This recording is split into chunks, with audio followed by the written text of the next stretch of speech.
Đây vẫn là chè đậu đen nhưng cách nấu hoàn toàn mới, và ngoài ra đây cũng là một cái bài thuốc đông y trị bệnh xương khớp rất là hay luôn. Nếu như cô chú anh chị em nào mà đang có vấn đề về xương khớp thì hãy xem video này ha, và xem thử xem cái cách nấu mới của em như thế nào. Hôm nay em sẽ nấu 500g đậu đen xanh lòng. Đầu tiên thì em sẽ đi rửa sạch cái đậu đen này.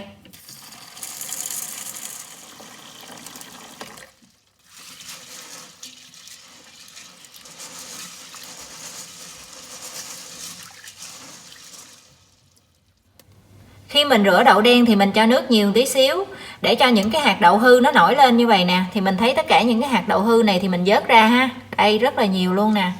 Đậu đen này là đậu đen em mua ở quê nên người ta cũng không có xử lý gì hết, người ta chỉ phơi khô thôi. Những cái hạt đậu này là những cái hạt đậu mà nó đã bị sâu đục nè, những cái hạt đậu bị lép này kia đó thì mình vớt ra mình bỏ ha.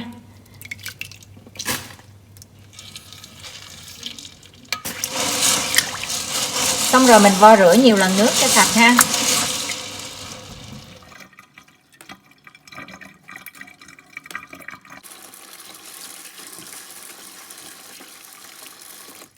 Rửa sạch đậu xong thì mình sẽ hứng cái nước sạch khác để mình ngâm đậu cho nó mềm. Và nước ngâm đậu thì anh chị lưu ý là mình hứng nhiều nhiều một tí ha, tại vì khi mà mình ngâm đậu một lúc thì cái đậu của mình nó sẽ nở ra đó, nó hút nước vào nó nở ra, cho nên mình phải hứng nước nhiều xíu ha. Và em sẽ ngâm đậu từ 6 đến 8 tiếng. Hoặc là mình ngâm qua một đêm cũng được, không sao hết. Đây là phần đậu đen em ngâm qua một đêm nè. Bây giờ thì nó nở to lên như vậy nè. Thì cái thời gian mà mình ngâm đậu ở trên hay dưới 8 tiếng một tí xíu không có sao ha. Bây giờ thì mình sẽ rửa sạch cái đậu này.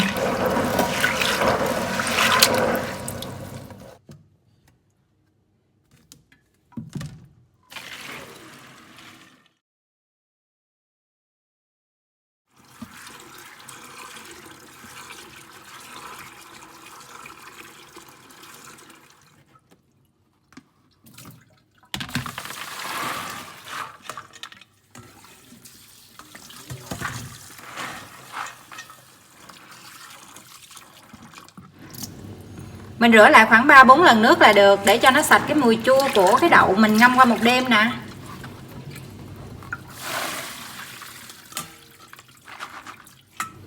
Sau khi rửa đậu xong thì em chưa có nấu đâu ha.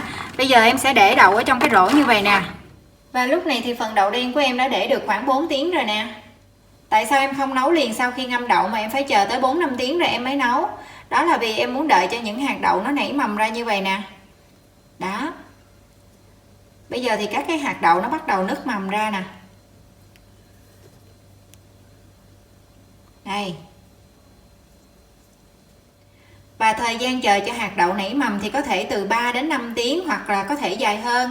Thì cái thời gian đó nó không có quan trọng, anh chị cứ canh làm sao mà cứ thấy cái hạt đậu nó hơi nứt mầm ra là được. Không cần dài lắm đâu, chỉ cần có dấu hiệu nứt mầm là được rồi ha.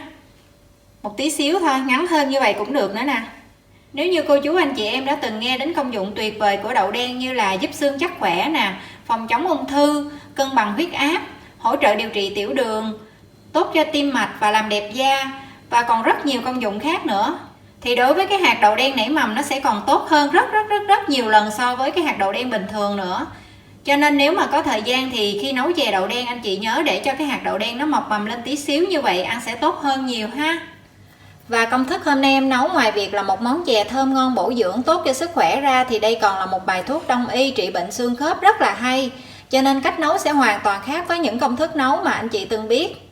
Công thức hôm nay em nấu gồm 500g đậu đen và một trái dừa tươi, thì lúc nãy em đông ra được là khoảng 800ml. Và một ly nước mía ép nguyên chất thì ở đây nó cũng khoảng 800ml đó anh chị. Thì cái lượng nước dừa và nước mía thì mình cứ canh vừa với khẩu vị nhà mình là được ha. Còn nếu như anh chị không có mua được nước mía nguyên chất thì mình dùng bằng đường cát hoặc là đường phèn cũng được ha. Và 1/4 muỗng cà phê muối. Phần đậu đen cái thời gian mà mình để cho nó mọc mầm nó hơi dài, cho nên có thể nó sẽ hơi chua.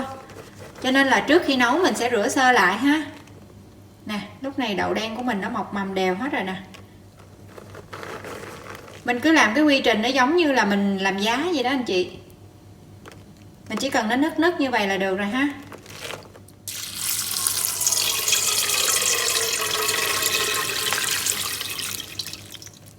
Tiếp theo thì mình sẽ cho đậu đen vào nồi nè. Và em sẽ cho hết cái ly nước dừa vào để em nấu nè.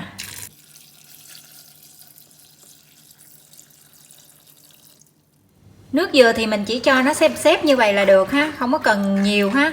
Tại vì một tí nữa là em sẽ còn cho nước mía vào nữa, cho nên là mình không có cần cho nhiều nước đâu. Mình cứ cho nó xăm xắp như vậy là được rồi. Còn nếu như anh chị không nấu bằng nước mía mà anh chị nấu bằng đường á, thì mình sẽ cho nước nhiều hơn một tí nữa ha. Nếu như ít nước dừa thì mình có thể thêm nước lọc, không sao hết. Và em cho luôn 1/4 muỗng cà phê muối vô luôn nè, để cho cái chè mình nó đậm đà nè. Sau đó em sẽ đậy nắp lại và bật bếp lên nấu.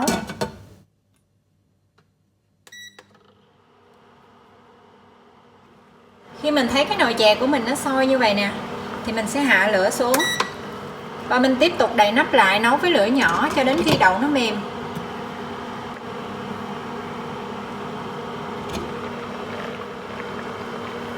Đậu em nấu nãy giờ được 30 phút rồi nè. Thấy có vẻ là đậu nó mềm rồi nè. Mình sẽ thử bằng cách là mình sẽ múc ra một ít. Mình ăn thử xem cái hạt đậu mình nó mềm chưa. Em thử thì thấy đậu nó mềm rồi đó. Bây giờ thì em sẽ cho hết cái phần nước mía này vào trong cái nồi đậu nè.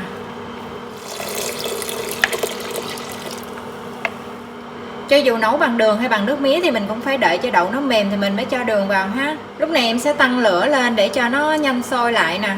Và em sẽ nấu thêm 10 phút nữa để cho đường nó ngấm vào trong cái hạt đậu cho ngon đó.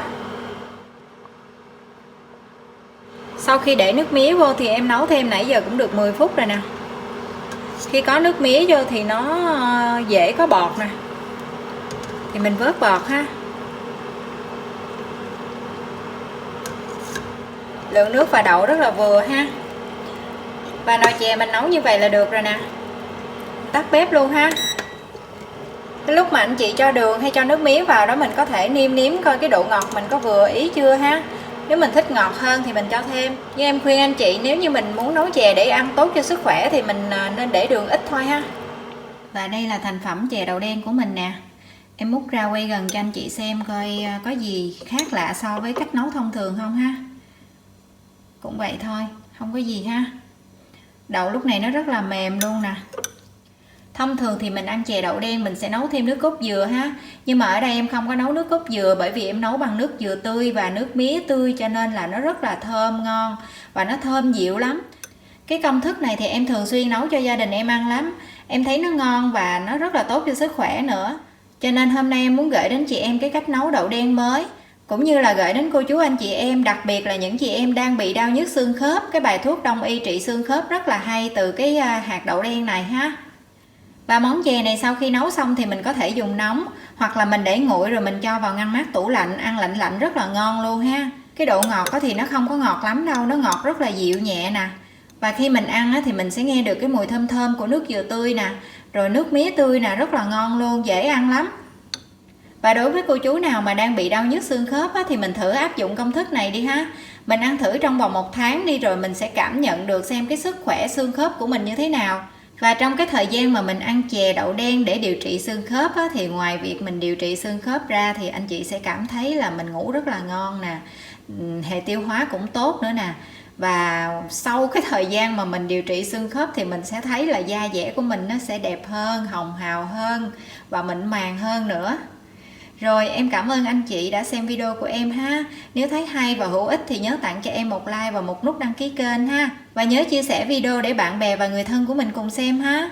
Bây giờ thì xin chào và hẹn gặp lại ở video tiếp theo.